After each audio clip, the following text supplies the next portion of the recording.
Hola, muy bonito día. Espero que se encuentres muy bien. Y bueno, hoy estamos con esta mesa de diálogo que se llama Elegirme sin culpa, el autocuidado como camino hacia la salud mental. Y bueno, es importante darles la cordial bienvenida a todas las personas que nos están viendo a esta mesa de diálogo organizada por Psica Psicología. Y nos reunimos con la intención de conversar sobre un tema muy importante, ¿no? Aunque cada vez más presente y lo hemos estado escuchando a lo largo de nuestra vida, ¿no?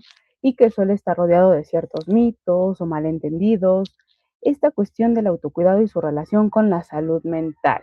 También es importante saber justamente con frecuencia que escuchamos hablar del autocuidado como este sinónimo de descanso, consentimiento informal y actividades recreativas. También, por otra parte, veremos esta cuestión de que sabemos que el autocuidado es mucho más que eso. Se trata de un conjunto de decisiones, hábitos o actitudes que nos permiten preservar nuestro bienestar físico, emocional, mental y social.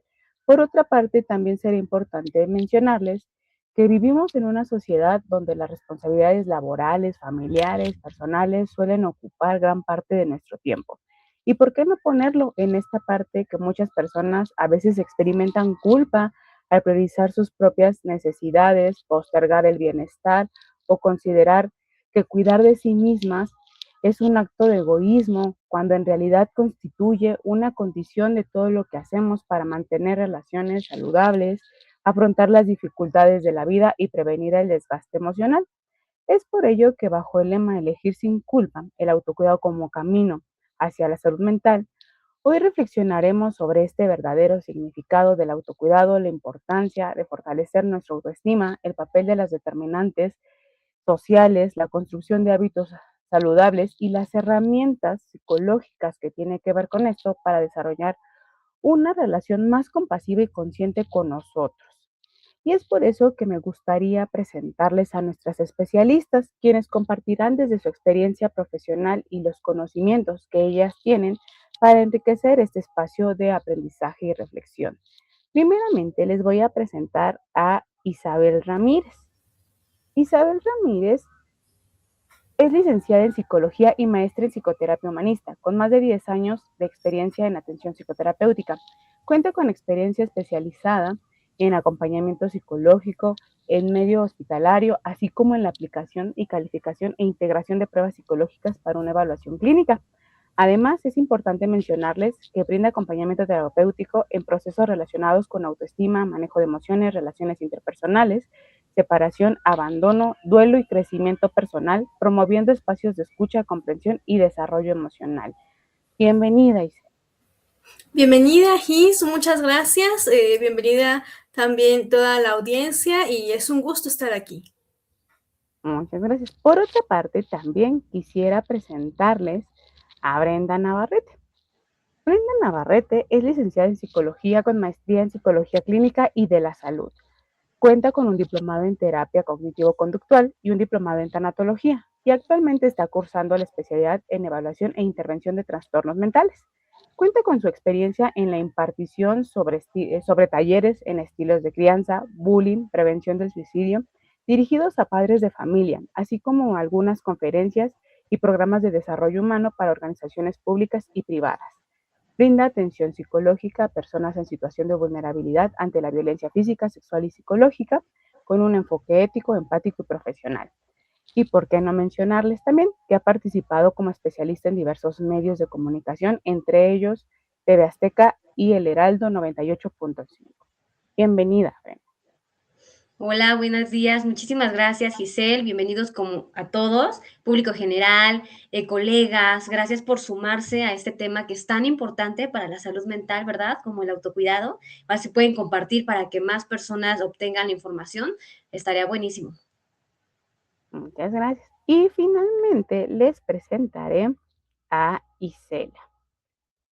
Isela es licenciada en Psicología Clínica con especialización en modelos de intervención y especialidad en psicoterapia transpersonal humanista. Cuenta con formación especializada mediante diplomados y certificaciones en psicoterapia infantil con enfoque integrativo, atención y prevención de la violencia con perspectiva de género, derechos humanos, primeros auxilios psicológicos y prevención del suicidio. Ella, al igual que nuestras mismas invitadas, ha participado justamente como becaria investigadora asociada en el programa Salud Internacional de CLACSO, dentro del Grupo de Estudios Nacional de Fundación del Sistema de Salud Mexicano. Asimismo, mantiene una actualización constante en temas de salud mental, psiquiatría de enlace, adicciones, psicología forense, especializada en la niñez y evaluación e intervenciones emergentes en salud mental. Es miembro de las organizaciones nacionales e internacionales dedicadas a salud mental y la prevención del suicidio y el tratamiento de adicciones. De igual manera, es importante mencionarles que también brinda atención psicológica con un enfoque integral, humanista y basado en evidencias. Nuestras tres especialistas, ¿no? Es importante, conocen parte del tema y bienvenida, Ise. Gracias por la invitación a esta mesa de diálogo.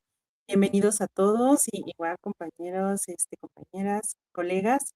Espero que el día de hoy, bueno, y público en general, espero que el día de hoy se lleven herramientas y sobre todo esta sensibilización sobre el autocuidado para que les permita tener una vida, pues hasta donde más se pueda, equilibrada en estos tiempos donde todos andamos a la carrera, cubriendo necesidades de los demás. Y bueno, justo ahí es donde entramos nosotros el día de hoy con este tema de autocuidado. Gracias. Muchísimas gracias, Ise. Y bueno, quisiera justamente mencionarles que nuestras tres especialistas aquí presentes pues forman parte del equipo de Psicología. Hemos escuchado parte de su trayectoria y experiencia de nuestras mismas especialistas y es momento de que pasemos a dar inicio a esta conversación, ¿no? Para ello, también será importante mencionarles justamente esto. Ya nos mencionaron ellas un poquito de qué vamos a hablar o qué van a hablar en cuestión de esta cuestión de autocuidado, en la parte de salud mental, de qué forma podemos fortalecer partes de autoestima, aprender a establecer límites de manera saludable y construir estos hábitos que muchas veces nos cuestan trabajo para que puedan favorecer nuestro bienestar en los distintos ámbitos de nuestra vida. Y para ello, primero me gustaría preguntarle a Brenda, justamente, en los últimos años se ha hablado muchísimo de este tema del autocuidado, ¿no? Pero a veces se confunde con darse gustos o simplemente descansar, como lo mencionaba hace rato. Desde la cuestión de la psicología, ¿qué significa realmente el autocuidado y por qué es tan importante para nuestra salud mental? Sí, gracias, Giselle. Bueno, justamente, ¿no? Darnos gustos y descansar es parte de. Pero el autocuidado va mucho más allá de un momento de descanso o de consentirnos solamente, ¿no? Y nos damos cuenta cuando tomamos el descanso como una recompensa y no como un derecho. No estamos acostumbrados a que lo normal sea darnos tiempo de calidad hacia nosotros mismos. Aun si eso implica poner en pausa todo por un momento, ¿no? Y darnos cuenta de que somos seres humanos, no somos robots, ¿eh? Y aún así, por ahí escuché una frase que dice, hasta las máquinas se descomponen, ¿no? Y sí, entonces, ¿qué es el autocuidado? Es el conjunto de las decisiones y hábitos que adoptamos para proteger nuestra salud física, emocional, mental. Entonces, ¿qué implica esto? Es decir, reconocer nuestras necesidades, escuchar lo que nuestro cuerpo, nuestras emociones nos están diciendo y actuar de manera consciente para mantener nuestro bienestar. No se trata de esperar a sentirnos agotados para reaccionar, sino de prevenir. Es como cuando le damos mantenimiento a un coche, ¿no? Antes de que falle. Entonces, también nosotros necesitamos escucharnos antes de llegar al límite, conocernos. ¿Y qué pasa cuando practicamos el autocuidado día a día? Recordemos que para forjar este nuevo hábito, pues es cuestión de hacerlo todos los días, ¿no? Pero bueno, ¿cuáles son los beneficios? Pues fortalecemos nuestra capacidad para entrenar nuestro estrés, tomamos mejores decisiones, nos relacionamos de mejor forma y de manera más saludable, pues tenemos una mejor calidad de vida. Entonces, voltearnos a ver a nosotros mismos, preguntarnos en el día a día, ¿cómo estoy? ¿Qué necesito? Es un acto de amor propio. Y ahí ya estamos hablando de autocuidado, ¿no? Dirigirnos de manera consciente y congruente hacia la meta que quiero tener para mi bienestar y mi salud mental, claro. Gracias, Brenda. Y qué interesante justamente desde donde tú partes, ¿no? Saber cómo este verdadero significado de lo que es el autocuidado, ¿por qué? porque nos permite entender o tener parte de este contexto, un panorama mucho más amplio. Agradezco esta respuesta que nos has brindado y para ello también me gustaría preguntarle justamente a Isabel algo relacionado con lo que ya Brenda nos comentaba, pero un poquito enlazarlo a lo que tú nos podrías empezar a ir mencionando. ¿Cuáles son las preguntas que necesitamos hacernos realmente para reconocer cómo se encuentra nuestro bienestar e identificar si realmente estamos practicando el autocuidado? Sí, para el cuidado de nuestra salud propia, lo que necesitamos hacer es checar cómo están estos pilares fundamentales para nuestro cuidado. Y uno de ellos es el mental. En el mental lo que podemos hacer nosotros para comprender a lo mejor qué factores estresantes están pasando en mí de manera emocional o de manera desequilibrada en mi rutina diaria, pues podemos empezar a preguntarnos en este aspecto mental, ¿cómo es mi concentración? ¿Cómo están mis pensamientos con respecto a esto, de algo que yo esté pasando en una experiencia, en una relación, en algún encuentro? Entonces, preguntarme cómo estoy respecto a esto. También puedo preguntarme de qué manera yo estimulo mi mente ahora. ¿Qué ejercicio realizo yo para irme estimulando mentalmente? Y bueno, con esto yo puedo empezar a trabajar apropiadamente aspectos que yo pueda identificar que me están llevando a un estrés y prever complicaciones como por ejemplo puede ser el burnout. En el aspecto físico, que es otro pilar fundamental, pues aquí para comprender las acciones que realizo para mantener la vida, la salud y mi día a día o mi bienestar personal, puedo hacerme preguntas como ¿cómo se encuentra mi cuerpo ahora? En este momento, ¿cómo se encuentra?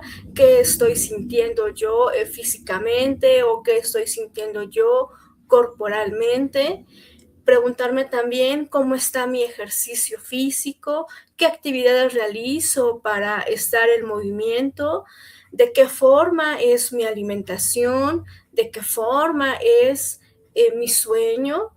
Todas estas preguntas me llevan, por tanto, a hacerme cargo de los factores que intervienen justo en este cuidado de mi alimentación, mi actividad física, mi rutina diaria o de mi higiene personal.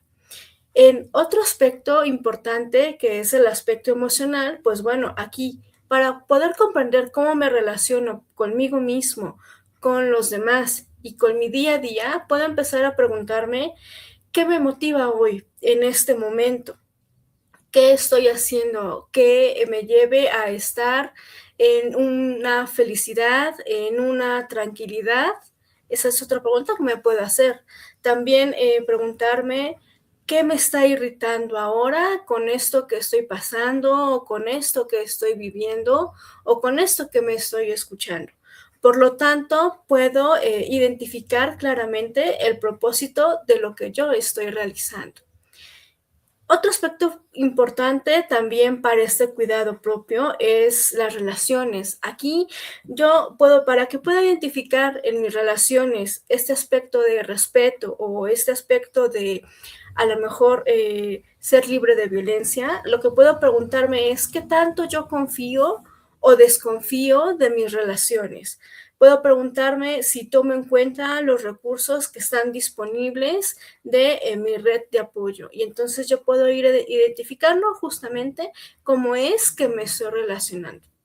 Ahora, todo esto que yo realizo en este cuestionarme, en este preguntarme, en este observarme, lo que estoy haciendo es que estoy llevando todo esto al reconocimiento de mí de una manera consciente. Y esa es la clave para empezar a moverme hacia el autocuidado, que es el reconocimiento de mí de una manera consciente. Y esto entonces me lleva a desarrollar los recursos para promover y para estar en este bienestar y buscar las condiciones favorables para eso. Ahora, ¿por qué es importante identificar justo cómo me encuentro yo en cada una de estas áreas para este cuidado de mi salud propia? ¿Por qué? Porque entonces yo me empiezo a responsabilizar de mí me empiezo a responsabilizar de mi persona y me empiezo entonces a mover para cubrir las necesidades que yo pueda identificar. Por tanto, estar en este constante, darme cuenta para mi cuidado personal, lo que estamos haciendo es que estoy ganando autonomía. Y una vez que entonces yo gano autonomía, lo que estoy haciendo es disminuir los riesgos que se puedan presentar, por ejemplo, como una enfermedad. ¿Y esto cómo se puede traducir?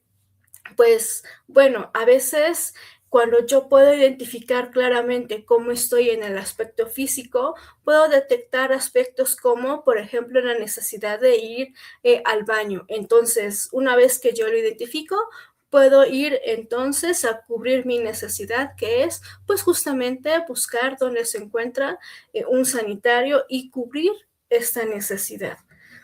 Puede ser también ejemplo cuando yo descubro o identifico que tengo sed. Lo mismo, puedo moverme para cubrir mi necesidad, que es saciar mi sed y tomar agua simple, ¿no? Por ejemplo. Otro aspecto también es identificar si estoy yo ahora en un aspecto que es seguro para mí, en un aspecto donde yo pueda estar con confianza y en tranquilidad. Si no es así, si lo detecto, pues en esta autonomía yo puedo moverme para buscar un lugar donde sí esté en un bienestar.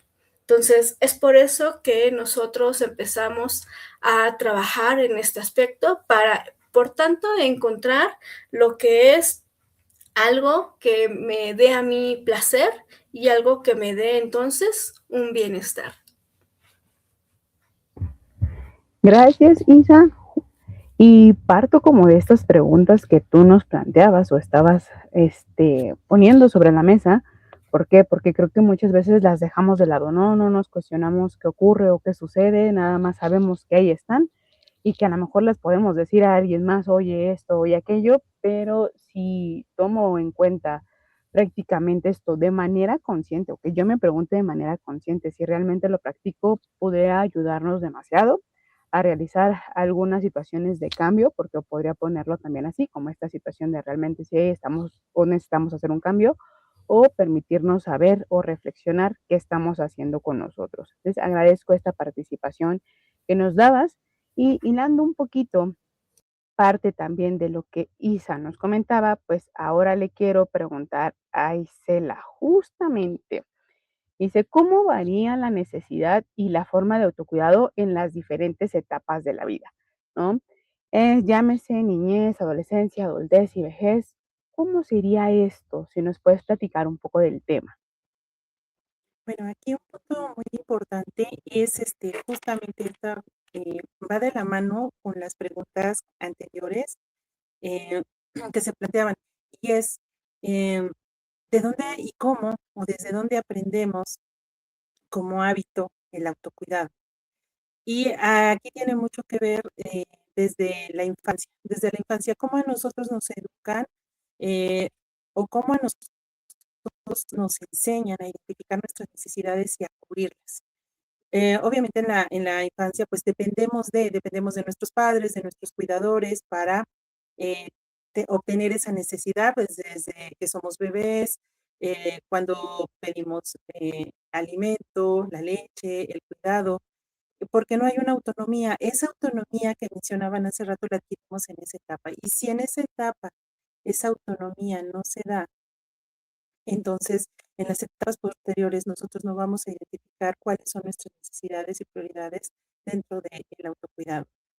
Eh, y se enfoca generalmente en esta etapa, o se debería de enfocar en el autocuidado, en el modelado, en la enseñanza, cómo enseñamos que esto es autocuidado. Ajá. Entonces, por ejemplo, pasa eh, cuando un niño se cae, ¿no? Y la mamá se enoja y le dice, eh, ¿por qué te caíste? El niño pues se cayó simplemente porque iba distraído. Aquí la pregunta es, la mamá grita, el niño se estresa, pero aquí vemos que previo no había un autocuidado, es evita ir por la orilla. Y aquí es la forma en cómo lo transmitimos. Desafortunadamente, a veces en la niñez, en la infancia, la forma en la que nosotros transmitimos ese autocuidado, pues es de una forma a veces ansiosa. Y entonces ese aprendizaje no se queda integrado. Por ejemplo, en la adolescencia, aquí aumenta una necesidad de autonomía y de exploración de identidad y implica un cambio de forma de autocuidado hacia la autogestión. Aquí el adolescente se debería o debería de tender a ser más autogestivo y a tener más conciencia o a ir teniendo más conciencia sobre la regulación emocional, la toma de decisiones, la salud física y mental, la gestión del estrés social y la escuela. Pero aquí volvemos al punto. Quienes están detrás de la adquisición de esa conciencia que todo conlleva al autocuidado, pues a veces no están en la misma sintonía y no lo transmiten. Y entonces aquí es donde el adolescente empieza a tomar decisiones que no van meramente encaminadas hacia el autocuidado. Al contrario, los ponen en riesgo y entonces aquí vienen conductas que, que son llamadas de riesgo y que, bueno, pues aquí impactan en su desarrollo y impactan en muchas otras áreas de su vida. En la adultez, la necesidad del autocuidado se va a orientar hacia el mantenimiento del equilibrio entre múltiples roles. Aquí se vuelve más complicada la cosa, se vuelve más complicado todo. ¿Por qué? Porque además de esto, tiene que ver con roles, el rol laboral, el rol social, el rol familiar. Dentro del rol familiar, pues está el rol de pareja, el rol de padres. Y ya más adelante lo mencionaremos, pues, ¿qué pasa aquí? ¿Cómo está? Si no se adquirió, volvemos al punto, si no se adquirió aquí la conciencia de autocuidado en etapas anteriores, aquí vamos a estar ya más limitados a autocuidarnos, ya con esa menos conciencia de autocuidado, porque entonces estamos cubriendo necesidades de los demás. Si ya hay hijos, hay pareja, demás, demás situaciones que tengamos que cuidar, la conciencia de eso va disminuyendo. ¿En qué momento nos damos cuenta, por ejemplo, en la etapa adulta, que algo tenemos que hacer? Bueno, pues una de las señales es cuando enfermamos, cuando nos sentimos desgastados, cuando nos sentimos tristes o, por ejemplo, cuando el estrés ya llegó a un grado máximo donde nosotros ya tenemos que recurrir al médico porque ya hay un problema. Desafortunadamente el estrés aquí ataca las partes más vulnerables de nuestro cuerpo, de nuestro ser, el estómago, la espalda y demás que tenemos ahí que no le habíamos puesto atención y entonces eh, solamente en ese momento nos damos cuenta que es algo que hay que cuidar, pero ¿cuándo lo cuidamos? Aquí pasa como cuando nos dan un tratamiento médico. Nos dicen, eh, si tiene una infección en la garganta o vías respiratorias, el tratamiento es de 7 días. Pero resulta que los medicamentos al tercer día, pues ya llegan a un punto donde los malestares disminuyen y nosotros lo dejamos de tomar porque ya me siento bien. Además, el medicamento me cae muy pesado y ya no lo necesito, entonces lo dejo de tomar. Y ahí entra esta cuestión del autocuidado.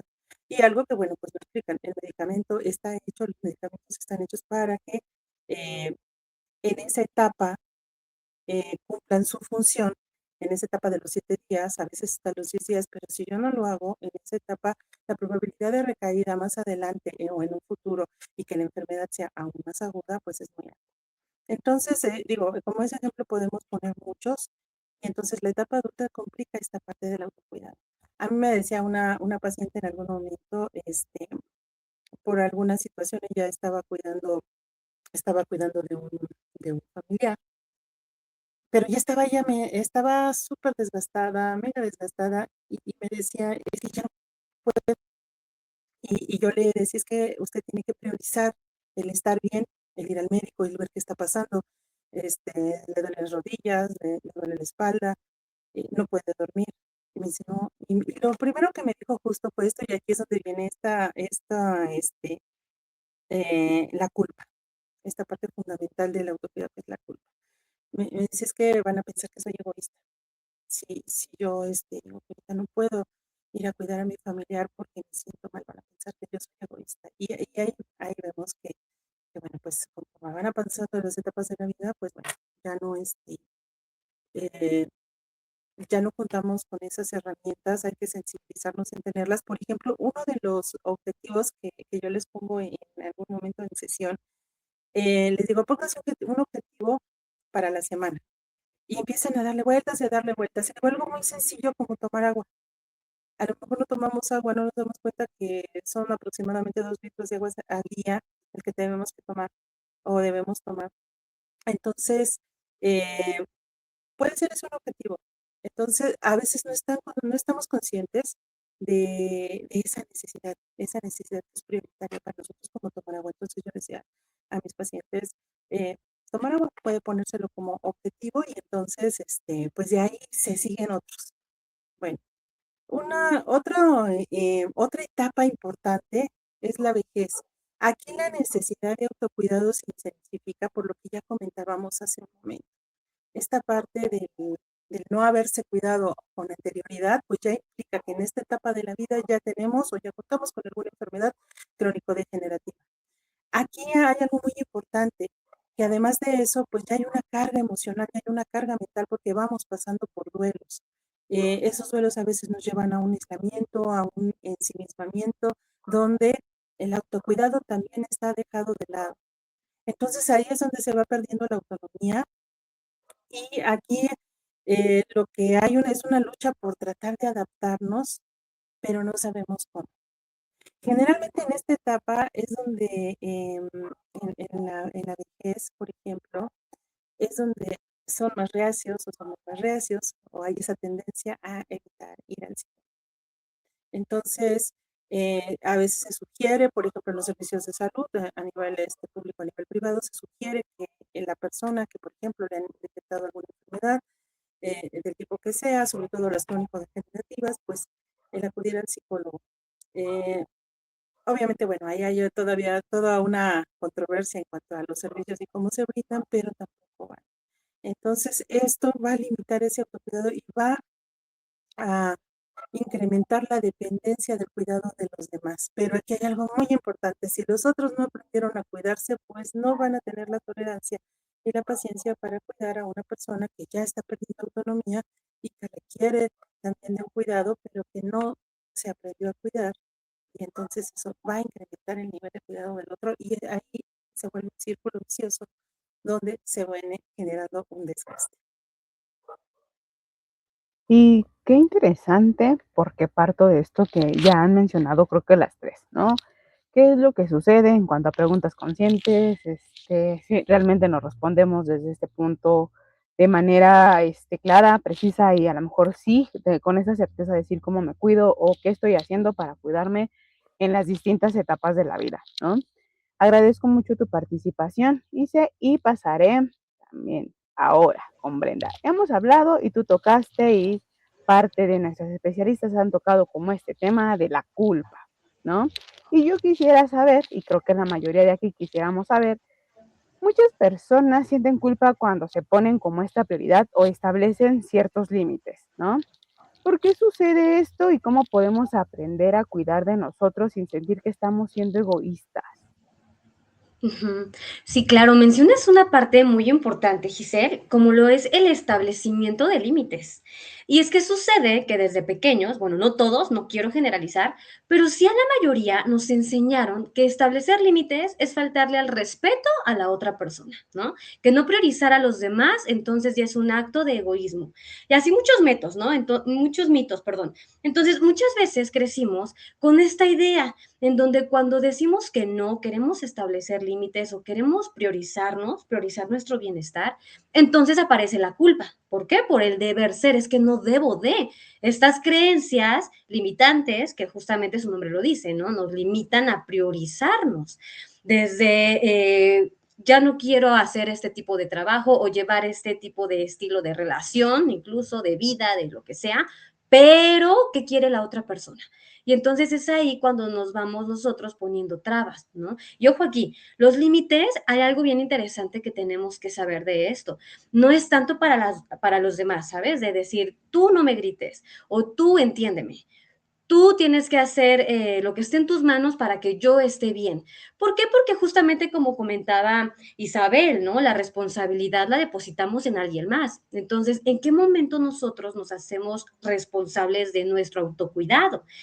Todos los me que se les ocurra, por ejemplo, ¿no? Yo tengo que cuidarme, yo tengo que escucharme, valorarme, atenderme, voltearme a ver, ¿no? Es decir, todos los me que depositan ahora la responsabilidad hacia mí. Por eso es bien importante que cambiemos esta perspectiva. Autocuidado no es egoísmo. Establecer límites no te hace ser mala persona.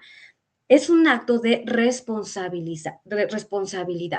Cuando estamos emocionalmente agotados, difícilmente podemos brindar a las otras personas, ya sea nuestra familia, nuestra pareja, nuestros hijos, toda esa parte de nosotros que cuando la ofrecemos ya no la tenemos. ¿En qué momento empezamos a establecer esos límites? Cuando empiezo a utilizar las preguntas que ya comentaban, ¿no? Hace ratito, de voltearnos a ver a nosotros, de establecer estos límites sanos, siendo conscientes de que no somos robots, como bien lo decía, tampoco somos quien para hacernos responsables del autocuidado de los demás. Entonces, yo no puedo ofrecer lo que no tengo o con qué pilas me quedan de darme a mí lo que ya le repartí a los demás. Ahora, nos ayuda a establecer relaciones y construirlas, ¿no? De una manera respetuosa y sana, cuando nosotros empezamos a comunicar qué es, hasta dónde estamos dispuestos nosotros a llegar para los demás y empezamos a utilizar este autocuidado hacia nosotros, ¿no? Van a haber personas, claro, que sobre la marcha se van a disgustar, se van a molestar por el hecho de que les empezamos a establecer límites.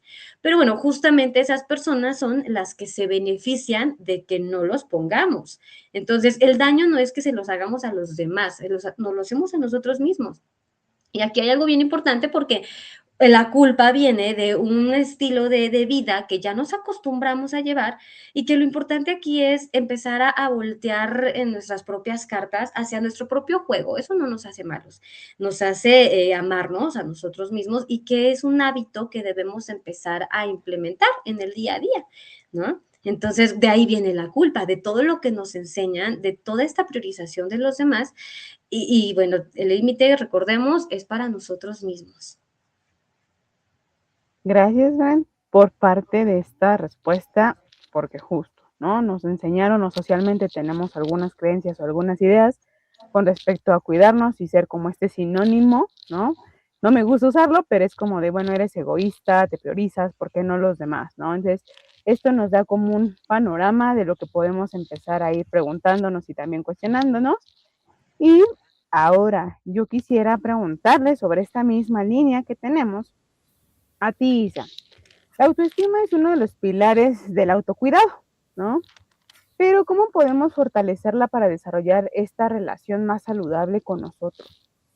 Sí, es importante la autoestima en el autocuidado porque implica una visión realista de nosotros, porque implica esta parte de la confianza en nuestras capacidades, establecer relaciones saludables y enfrentar la vida.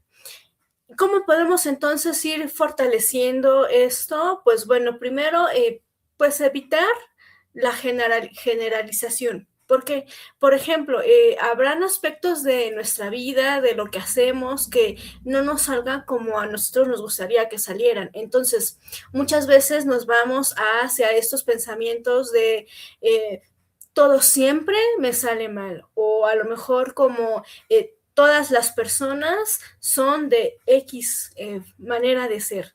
Y entonces ahí justo es donde estamos metiéndonos en esta generalización, porque esto pues realmente no puede ser así, no puede ser posible que siempre, no puede ser posible que todas, no, tenemos que ir checando que a lo mejor en algunas ocasiones, pero también mirar estos aspectos donde sí me ha ido bien, por ejemplo, donde sí han estado personas que me dejan una sensación de alivio, una sensación de bienestar, de estar a gusto. Entonces, pues generalizar nos ayuda, realmente no.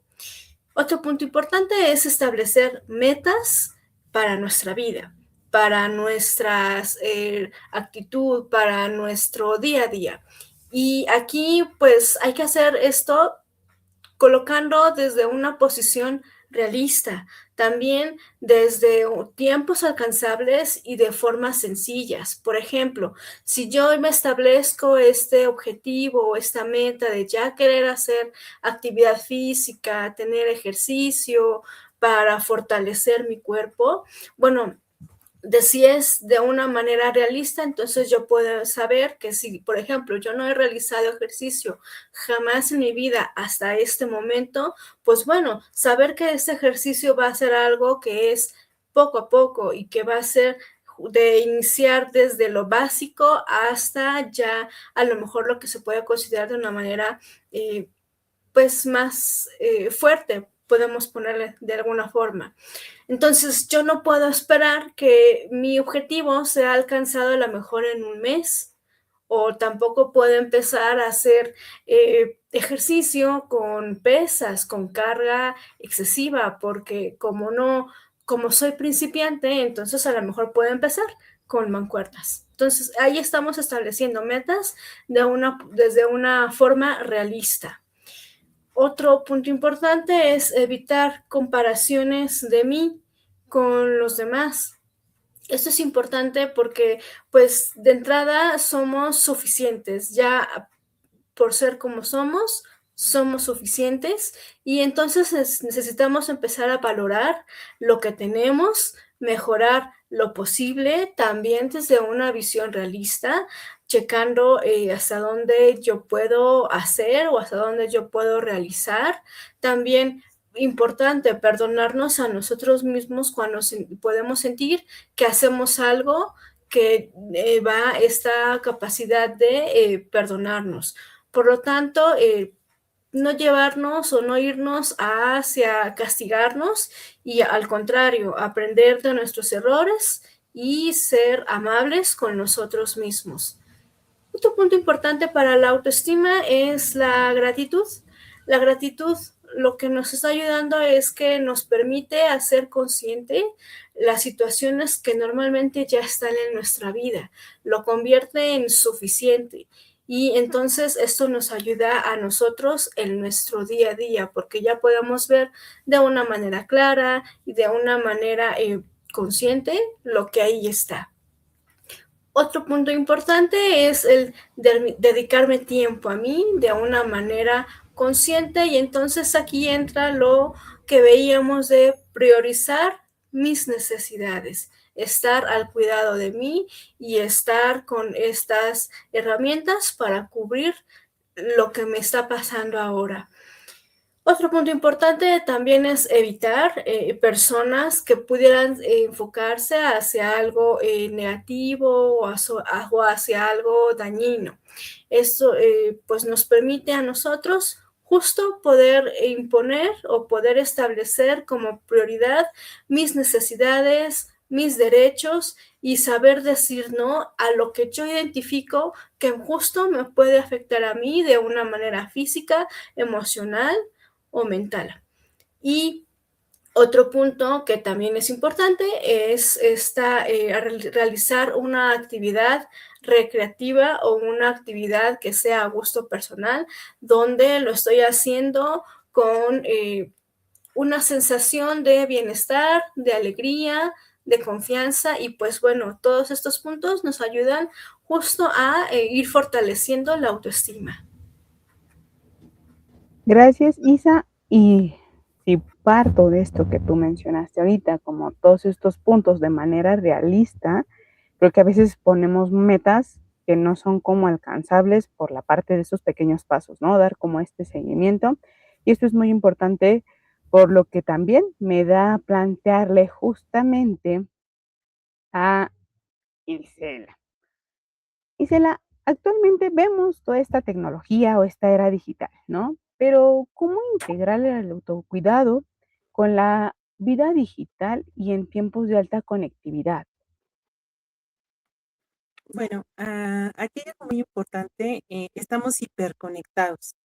Hace unos meses en un congreso de salud organizacional, hablaban justamente que incluso em, tenemos nuevas palabras, nuevos sinónimos, nuevos significados de todo lo que implica la conectividad y estamos altamente conectados porque para que incluso para la comida, para el trabajo, y esto genera hábitos que desgastan nuestra salud emocional, desgastan nuestra salud mental, desgastan nuestra salud física también. ¿Cuál es la oportunidad? Aquí hay algo muy importante, ¿no? Obviamente no todo es negativo, pero ¿cuál es la oportunidad de esta era digital? Bueno, pues el acceso a recursos de salud mental. Hay aplicaciones, por ejemplo, para mindfulness, aplicaciones para con rutinas de relajación, de ejercicios simples que se pueden hacer, por ejemplo, como mencionaba hace rato, en etapas de la vida, pues no en todas vamos a hacer el mismo tipo de ejercicio si somos principiantes, entonces em, a veces se sugiere, por ejemplo, en la etapa adulta, si hay una lesión, o en la etapa por ejemplo, la vejez, de la adulto mayor, hacer ejercicios en la silla, sentados, simples, como rutinas. Entonces, hay aplicaciones que nos ayudan a tener herramientas de autocuidado. Aquí lo importante es saber que existen y cómo identificarlas y también cómo las vamos a usar de tal manera que sean funcionales y no sean desgastantes. Entonces, también hay, por ejemplo, para la autorregulación emocional, y bueno, un factor muy importante es que facilitan la comunicación, el soporte social a distancia hasta cierto punto, porque tampoco vamos a generalizar, pero esta sobrecarga informativa nos lleva no solo a identificar esto. De hecho, esto es lo último que identificamos hasta que alguien nos lo dice. Aquí lo importante es de todo lo que estamos invadidos, de noticias, de sugerencias, que algunas no están basadas en evidencia, algunas son tips que no todo el mundo puede llevar a cabo. Por ejemplo, una persona que tiene hipertensión, pues ciertos ejercicios no los puede realizar. Aquí lo importante es justamente esto, para esto son estas mesas de diálogo, para dar herramientas que permitan concientizarnos de qué nos puede ayudar y qué nos puede afectar. Entonces, aquí una de las estrategias de autocuidado es establecer límites, como lo mencionaba Brenda. Los límites a veces no son hacia afuera, empezamos por nosotros, porque para poder poner un límite a los demás, primero tenemos que empezar por nosotros. Por ejemplo, y en la era digital es esta cuestión de los horarios. Sí, a veces estamos en el escroleo, que eso también ya, pues, hay evidencia de que tiene una afectación a nivel cognitivo, a nivel de ejecución también, a nivel de integración lógica y a nivel de la lógica matemática y lectoescritura en los niños. Y entonces, pues, ¿pero qué hacemos? Pues es una herramienta, sí, ya no se convierte en una herramienta de autocuidado. Por ejemplo, a un niño le damos el teléfono para que esté tranquilo y no nos esté complicando la vida porque es travieso y está en una etapa, por ejemplo, a los 3 años y nosotros estamos haciendo algo o estamos en una, lo primero que les damos es el celular. Entonces estamos generando un hábito de que así se autorregula. Es una forma de autorregularse en automático, pero le estamos generando otro hábito que más adelante pues se le va a complicar. Por ejemplo, hay muchos niños, no sé si se han percatado, que usan lentes en edades tempranas. Y esto tiene que ver mucho con el uso de las tecnologías. Desafortunadamente en la pandemia, pues bueno, se utilizaron las tecnologías para cuestiones escolares, cuestiones de trabajo, pero esto también incrementó la carga visual, la carga de luz en nuestra vista y esto pues sí genera un problema a la larga. Entonces, aquí es muy importante también aprender a seleccionar, como mencionaba hace un momento, con esta carga que tenemos nosotros de información en las redes. Es muy importante el contenido. Pero aquí por ejemplo, en el caso de las infancias, pues es quien está al pendiente de ese contenido que consultan nuestros niños, nuestros adolescentes, inclusive nosotros. Entonces, aquí es muy importante, precisamente por esto, fomentar interacciones significativas, usar la tecnología para fortalecer relaciones reales en nuestro entorno real, la escuela, la familia, la pareja, el trabajo. Y también fomentar fomentar el apoyo social. Aquí es muy importante el incorporar las rutinas offline, es balancear la vida digital con actividades físicas recreativas, como le mencionaba Isabel, y de descanso. Es ponernos un límite nosotros hasta donde, a ver, bueno, ya terminó mi horario de trabajo, si tengo todavía home office o si em, el niño adolescente ya terminó alguna tarea, pues fomentar esto. Es saber, date un tiempo para poder descansar tu vista, descansar las manos. Los chicos que juegan videojuegos no sé si han dado cuenta que están así, están con las manos, como que todo lo quieren hacer rápido, pero es que ya eso ya es un hábito y eso ya es una reacción al uso del celular o al uso de las palancas que utilizan para jugar, y esto también genera un desgaste a nivel emocional, a nivel físico y a nivel de atención también, entre otras cosas. Entonces es muy importante regular esto porque también esto incide en el sueño, incide en el descanso, la posición que tomamos cuando nosotros estamos ante una pantalla, llámese celular, tableta, laptop, cualquier de estos instrumentos que podemos utilizar para tener acceso a lo digital, pues implica tener cierta posición y entonces más adelante pues se pueden tener problemas, por ejemplo, de columna, como les comentaba, en las manos también.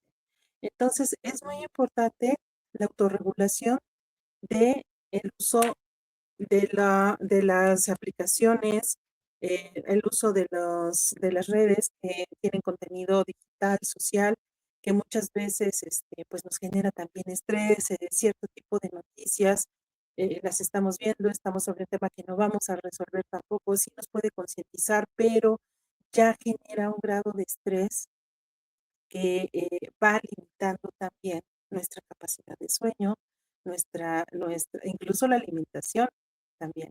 Estamos tan metidos que se nos olvida tomar agua, que si vamos a tomar medicamento ya no lo tomamos, que si el chico iba a hacer la tarea, pues ya se le fue el tiempo, ya lo entregó tarde. Entonces es muy importante tomar en cuenta que sí hay pues sí hay un, pues algo positivo del uso de la tecnología, pero también el exceso, pues como todo exceso, pues hace daño y nos limita. Ya después se va convirtiendo en un problema y ya no en la solución. Ya no va a ser un factor de ayuda, sino un factor de riesgo. Dice, gracias por esta participación. Y sí, ¿no? Si usamos como la tecnología de manera moderada, podríamos empezar a tener también parte de este autocuidado. Y para ello me gustaría que Brenda, a raíz de lo que hemos platicado y se anda diciendo ahorita, pues en un estilo de vida donde el trabajo, primeramente, la familia, responsabilidades ocupan la gran parte de nuestro tiempo, ¿qué hábitos sencillos de autocuidado podrías recomendarnos para empezar a fortalecer este bienestar emocional a partir de hoy? Sí, claro que sí, gracias. Bueno, sí, justamente hablando de hábitos, ¿no? Sabemos que para generar un hábito se requiere de hacer la misma cosa constantemente. Entonces, así como muchas veces hemos procrastinado nuestra salud mental, nuestro descanso, alimentación y demás, y que eso lo hemos venido haciendo en la medida en la que va funcionando nuestro día a día, pues asimismo, poco a poquito, ir metiendo en nuestras actividades de nuestra rutina diaria esas pues situaciones saludables para nosotros. Creo que cada persona es individual, independiente y sabe qué es lo que necesita en su día a día para hacer un gran cambio, ¿no? Y bueno, estos grandes cambios no suceden de la noche a la mañana. Basta con empezar con pequeñas acciones, pero que sean constantes. Por ejemplo, respetar nuestros horarios de descanso, ¿no? Si nosotros decimos, bueno, normalmente me vengo durmiendo a las 12, a las 11 de la noche, pero quiero hacerlo antes, quizá pudiésemos organizarnos en el día a día para ponernos a lo mejor una alarma y decir, bueno, ya van a ser las 11, a esta hora ya tengo que estar descansando, o bien mínimo acostada, para que nosotros nos empecemos a acostumbrar a nuestros nuevos hábitos. Otra parte que es muy importante, aparte del descanso, son nuestras pausas para respirar. ¿Qué pasaría si yo les dijera que muchas veces no sabemos respirar, ¿no? A lo mejor van a decir, ¿cómo de que no? Pues es algo que hacemos innatamente. Sí, yo lo sé. Sin embargo, para manejar el estrés, la ansiedad o situaciones difíciles, la respiración consciente es muy importante, ¿no? Desde inhalar, identificar cómo se va sintiendo nuestro cuerpo, que va entrando nuestro aire a nuestra caja torácica y empezamos nosotros a ser más conscientes de nuestra respiración. Bien, dicen que nuestro cerebro para funcionar necesita oxígeno y glucosa. Entonces, la respiración constante es una manera de brindarnos estos minutos de autocuidado. Otra parte que también es bien importante es la alimentación de forma adecuada. No porque tengamos hambre nos llenemos de snacks, de cositas que ya nos espantaron el hambre. Significa que ya nos alimentamos en el día, ya me autocuidé. No, como les decía, el cerebro necesita oxígeno y glucosa. Y la glucosa no me refiero a tómate un café cargadísimo de azúcar o llénate de dulces. La glucosa viene en la alimentación, las frutas, la verdura, la proteína. Eso es una forma adecuada de alimentarnos. Cada quien va a decidir, a mí me gusta esto, a mí no me gusta el otro, pero bueno, ya es independiente y ya es parte del autocuidado. Ahí vamos con estas 3 necesidades básicas, que es para que nuestro cuerpo funcione. Y también es importante, pues, una actividad que disfrutemos. Sé que es difícil para las personitas que somos mamás, que trabajamos, que somos amas de casa, esposas, parejas. A veces es difícil incorporar alguna actividad en nuestra rutina diaria. Pero digamos, bueno, con 10, 15 minutos que me dé, ya sea para leer, para colorear una mandala, para escuchar música o para simplemente no hacer nada.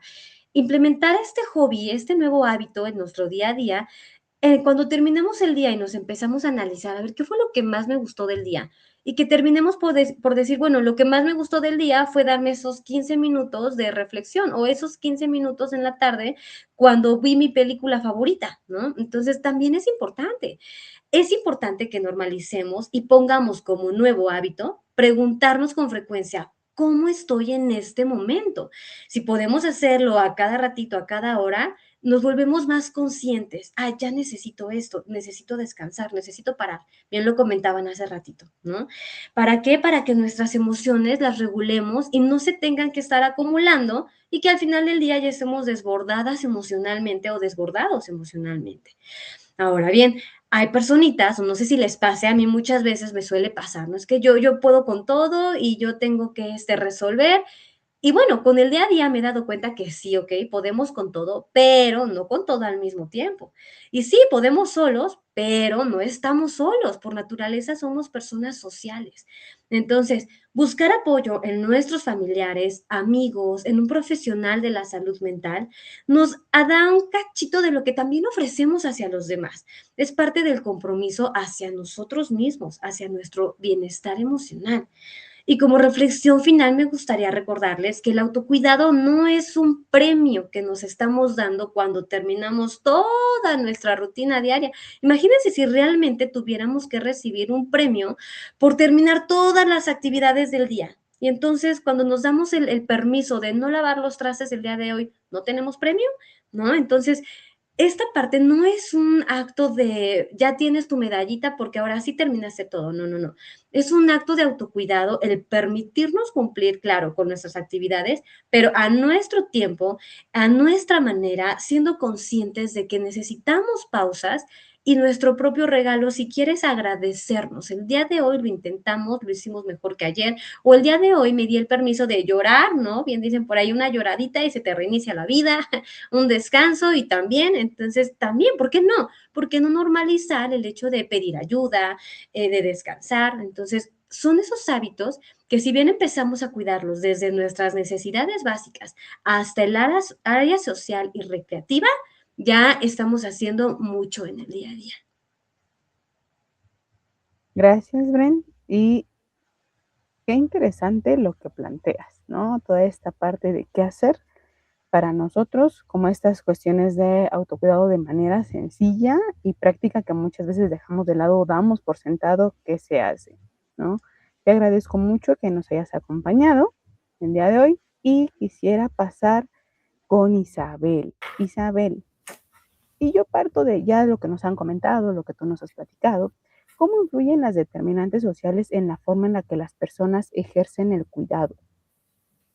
Sí, mira, los determinantes sociales pues son factores que están en nosotros y son factores individuales, son factores sociales, son factores económicos, son factores ambientales, factores familiares. Todo esto también está en esta parte de influir en nosotros o de nuestra salud, porque entonces la salud no solo depende de nosotros, sino también justo están estos factores que determinan de alguna manera o hasta cierto punto nuestra manera o nuestra forma de estar. Ahora, ¿qué es lo que pasa aquí con estos factores o con estos determinantes? Que nosotros estamos desde nuestra infancia constantemente educándonos de alguna forma con estos mensajes, con esta información o con estas creencias.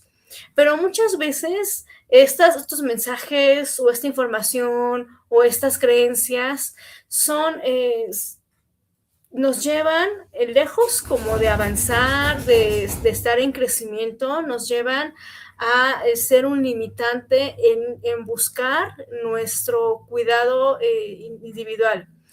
¿Y esto por qué pasa? Porque como es desde la infancia que estamos con esta información, pues se va arraigando en nosotros al estar constantemente con esto en nuestro día a día.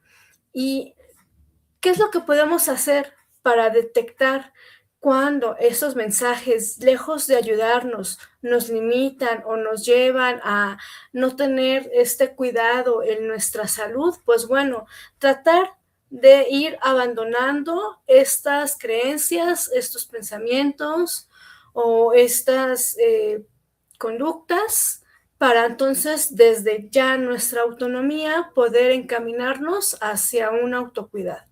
Por ejemplo, si yo constantemente vi, escuché, sentí que cuando hacíamos algo siempre se enfocaban en el error, siempre se iban hacia el reprochar lo que hicimos, cómo lo hicimos, o escuchar lo hubiéramos hecho de otra manera, pues esto se va desarrollando en nosotros. Pero lo importante es que empezar a detectar nos lleva a poder modificar. Y en este modificar, entonces, a lo mejor yo ya no voy a empezar a castigarme, a reprocharme, sino al contrario, puedo empezar a premiarme esto que logré, esto de lo que sí fui capaz, y entonces estamos haciendo ya un cambio para enfocarnos o para poder estar en un cuidado personal.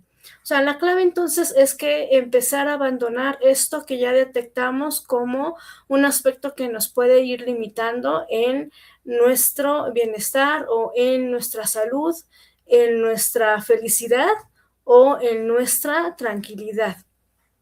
Otro ejemplo puede ser que probablemente yo con toda esta información yo adquirí que cuando tenemos sed tomamos refresco, ¿no? Pero si yo quiero ya enfocarme en mi cuidado, en mi salud, en mi bienestar, pues entonces empiezo a hacer un cambio, abandono estos hábitos o abandono esas rutinas que se me fueron impuestas o que fueron arraigándose en mí. Y entonces ya puedo moverme hacia, bueno, si yo tengo sed, entonces me hidrato con agua simple, porque pues se ha descubierto que el organismo funciona mejor desde hidratarnos, ¿no? Todo nuestro cuerpo funciona de una manera óptima. Entonces, en esta elección, en esta autonomía, ya yo me enfoco o yo ya estoy en este cuidado. Ahora, esto es importantísimo, cuidarnos a nosotros mismos, porque justo en la medida en la que nos cuidamos, entonces también podemos estar en un cuidado social, en un cuidado de la naturaleza, porque podemos ir dejando como esta información o esta huella, podemos ponerla así, para educarnos o para aprender a estar de una manera más desde elegirnos sin culpa y entonces poder estar en un lugar ya más sano, con nosotros mismos, en nuestras relaciones, en nuestro día a día y en nuestro bienestar.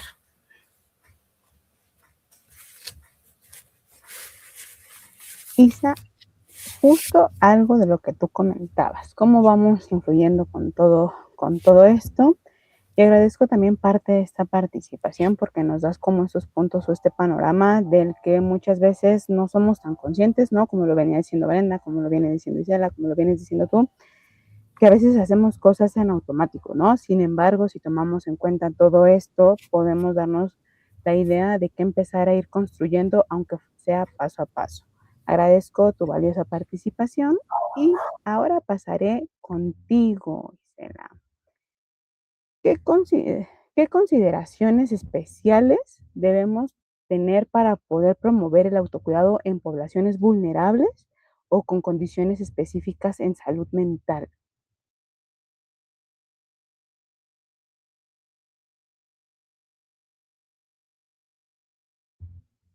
Estás muteada. Perdón. Bueno, aquí lo más importante es dentro de esta promoción del autocuidado en poblaciones vulnerables, esto es muy importante. Como comentaban mis compañeras hace rato, Brenda, Isa, aquí no podemos generalizar. Entonces es muy importante considerar la evaluación individualizada. Aquí es reconocer las particularidades de cada persona. Por ejemplo, si se trata de una condición vulnerable de enfermedad, de discapacidad, bueno, aquí se debe incluir el diagnóstico, el contexto social, el contexto cultural, el contexto económico. Estamos hablando cuando quien va a intervenir va a ser profesional de la salud, ya sea física o mental, dentro de esta promoción del autocuidado. La accesibilidad. Es muy importante adaptar las estrategias de autocuidado, que éstas sean reales, que sean accesibles a la persona también y que puedan ser adaptables a su condición. El apoyo psicosocial, aquí es muy importante las redes de apoyo. Por eso se debe trabajar en conjunto para incorporar a la familia, a la comunidad, incluso a los profesionales de la salud dentro de este apoyo para fomentar el autocuidado en las personas en esta situación. La educación y la psicoeducación, esas son fundamentales en cualquier área, ya sea, llámese salud mental, llámese salud física. Es muy importante la psicoeducación, desde que conozcan la condición de la persona, por ejemplo, en el caso de una enfermedad física, que conozcan qué conlleva esa enfermedad, cuáles son las sugerencias de autocuidado y también las sugerencias de autocuidado para el cuidador. Esto es muy importante, este punto es muy importante. Ahorita tiene unos días que en el Diario Oficial de la Federación incluso se aprobó la ley, perdón, de cuidados, precisamente porque se tiene que tomar en cuenta toda esta cuestión del cuidado, donde está el cuidador.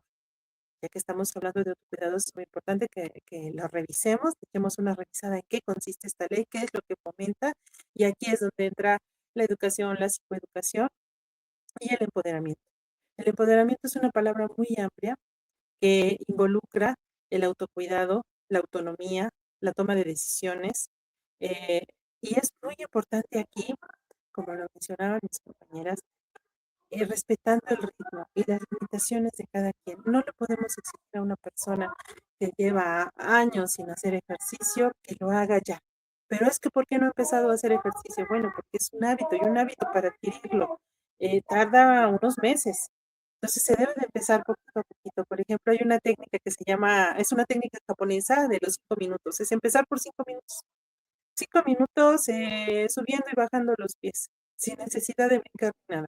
5 minutos caminando, no sé, no es lo mismo caminar en casa porque estamos haciendo otras actividades que caminar en el parque. Si se fijan, ya no son 5 minutos porque ya fui al parque, fui caminando, lo que se sugiere es no ir en el automóvil, si es que hay automóvil, o en el transporte, sino caminando. Y caminar ahí, darle una vuelta a la pista de donde trotan o caminar simplemente en el parque. Entonces esto ya se va convirtiendo en una...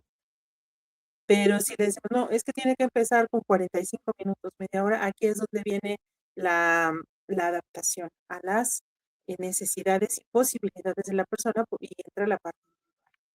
Y esto lo empodera, es hacerle ver que sí tiene la capacidad de hacer las cosas, que sí tiene la capacidad de autocuidarse, pero que tiene que tenerse algo que se llama paciencia para poderlo hacer poco a poco, a su ritmo, a su forma, a su estilo, pero siempre con esa conciencia de que empiezo por cuidar.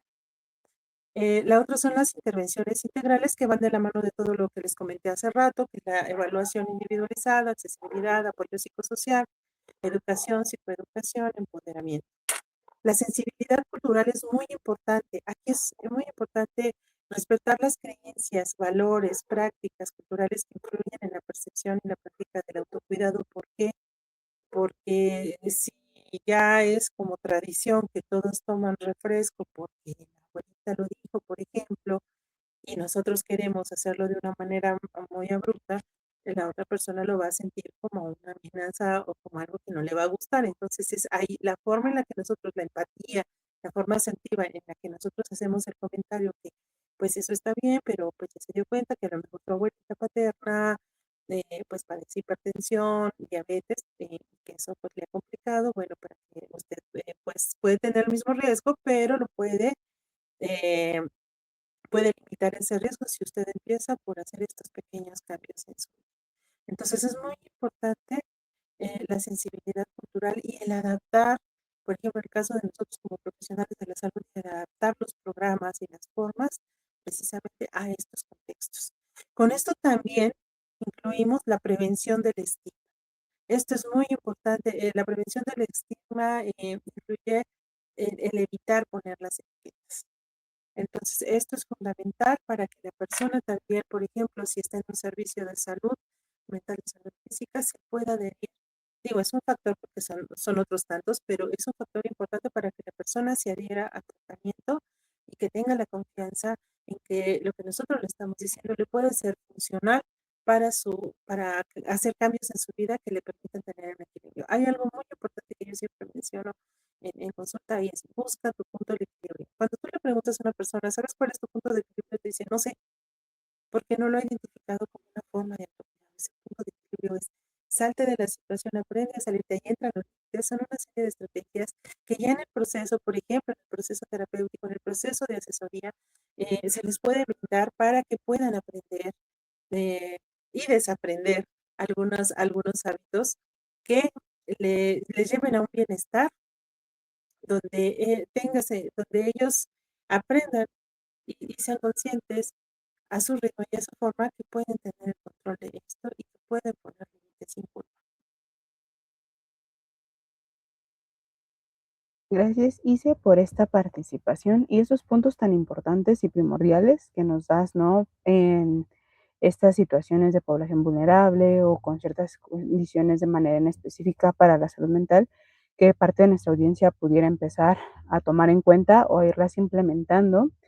Y antes de finalizar, me gustaría que las tres de manera breve me pudieran brindar justamente o nos pudieran brindar, ¿no? También a la audiencia, desde la experiencia profesional que cada una de ustedes tiene, ¿cuál consideran que es el hábito de autocuidado más importante que todas las personas deberían comenzar a practicar?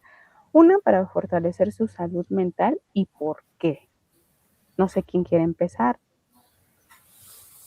Sí, yo, Gis. Adelante. Sí, bueno, creo que pudieran ser dos. Y uno es el hábito de estar en contacto conmigo misma, poder tener esta capacidad de escucharme, de sentirme y entonces elegirme, ponerme como prioridad para ir cubriendo mis necesidades. Es que eso me lleva a una sensación de bienestar, de tranquilidad y de estar a gusto.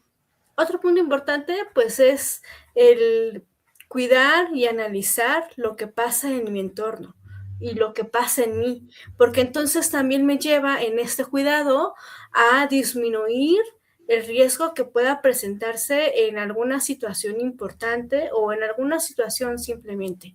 Disminuir este riesgo que pueda pasar me lleva a un cuidado personal. Muchas gracias, Brenda. Sí, ahora sí. Gracias, Giselle. Concuerdo con Isabel, es importante y creo que es algo muy primordial, ¿verdad? También me gustaría que aumentar la parte de la congruencia, fomentar en nosotros este nuevo hábito, ¿no? Realmente lo que quiero lograr en un futuro mediano, a corto plazo, mis acciones van congruentes con esa parte. Por ejemplo, si yo digo, me quiero cuidar, quiero descansar más, pero no estoy cuidando mis horarios, ¿no? En mi rutina del día a día. Entonces no hay congruencia, sabemos que es poco a poquito, pero siempre preguntarnos, ¿mis acciones me están llevando a esa meta? ¿Estoy actuando en congruencia con lo que quiero establecer, con lo que quiero cambiar? Si es así, que bueno, sigamos reforzándolo. Y si no es así, entonces preguntarnos, ¿qué debería yo de implementar? ¿Qué debería de transformar para lograr mi meta? Y de esa manera la congruencia nos va llevando al logro de nuestros objetivos y para llegar a la meta final, ¿no? Al autocuidado. Muchísimas gracias, Brenda. Isela. Bueno, aquí es muy importante esto, lo mencionaba Isabel, el autocuidado como prioridad es un factor fundamental del crecimiento y el desarrollo personal en todos los ámbitos y dimensiones. Pero hay algo muy importante, y eso yo lo dejo aquí para quien nos vea, tenga la oportunidad de ver esta mesa de diálogo tan interesante, y es, ¿ya te preguntaste el día de hoy, el primer acto de autocuidado que hiciste al despertar? ¿Cuál fue? Por ejemplo, comento yo, algo que aprendí, eso ya es por cuestión a título personal de vida, es lo primero que escucho son los pajaritos. Me encanta. Me subo a ver, tengo la oportunidad de ver los volcanes desde aquí y me encanta ver el amanecer y la puesta de sol y sentir el aire. Ese es un signo de libertad y de estar en contacto con uno mismo tremendo. Ese es un paso, el primer paso del autocuidado y no cuesta una membresía en el gimnasio, no cuesta nada más que tener esas ganas de hacer un pequeño, y esos son pequeños cambios porque están al alcance de nosotros. Le comentaba a un paciente hace un tiempo, y se da cuenta que hoy en día está muy bonito, las nubes se ven hermosas. Eso podría ser, por ahí podemos empezar, y ahí es donde entra esta parte de nosotros que es la templanza, el contemplarnos a nosotros mismos y estar en armonía con nosotros mismos, y ahí es donde nos vamos dando cuenta de esa conciencia de nosotros y podemos llegar a ese punto de equilibrio. Entonces, eso es lo que a mí me gustaría compartir el día de hoy y dejarlo como reflexión final, que todos los días tengamos como, por ejemplo, como objetivo primero estar en contacto con nosotros, estirarnos, ver el amanecer, tomar agua para equilibrarnos, algo que permita que tengamos conciencia y que sea congruente, como decía Brenda, que sea congruente con eso que yo quiero hacer.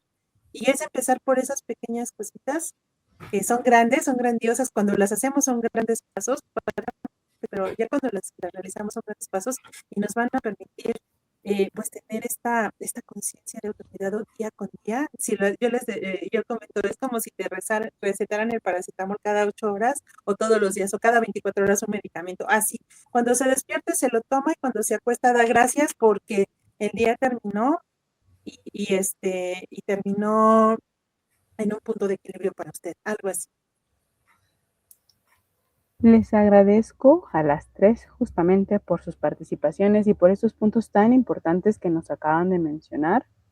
También por parte del tiempo que se tomaron, así como a nuestra audiencia, para poder escuchar parte de lo que nuestros especialistas tienen que comentarnos. Entonces les agradezco muchísimo que hayan estado el día de hoy en este espacio. Brenda, Isabel, Isela, muchas gracias por acompañarnos el día de hoy.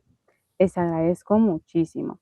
Y bueno, antes de ir finalizando, quisiera también compartirles a ustedes, ¿no? Nuestros especialistas ya nos comentaron parte de qué es el autocuidado, que va mucho más allá de realizar estas actividades placenteras o descansar ocasionalmente, sino de hacerlo de manera consciente, que implica reconocer nuestras necesidades, establecer estos límites saludables, fortalecer parte de nuestra autoestima y asumir un compromiso cotidiano con nosotros. También nos invitaron a ver justamente desde estas experiencias profesionales y personales y el contexto social, así como las responsabilidades diarias que tenemos cada una de esas personas, cómo influye también que nos cuidemos, ¿no? cómo es la importancia de empezar a desarrollar nuevos hábitos que favorezcan esta mejoría en nuestra salud mental y mayor calidad de vida. Les queremos también mencionarles que justamente parte de nuestras especialistas podrán consultarlas a los números telefónicos que ustedes están viendo ahorita y pues agradecerles profundamente que nos hayan acompañado el día de hoy. Muchísimas gracias y no quiero dejar de lado justamente este webinar gratuito que será el día de mañana, que es Límites Saludables para una Vida Equilibrada, que lo dará justamente una de nuestras especialistas que hoy nos acompañó, Brenda Navarrete. Si pueden acompañarnos mañana 21 de julio a las 11 de la mañana, el registro es abierto y pues estará justamente en los diferentes países para que puedan acompañarnos. Muchísimas gracias y que pasen una excelente día. Hasta luego.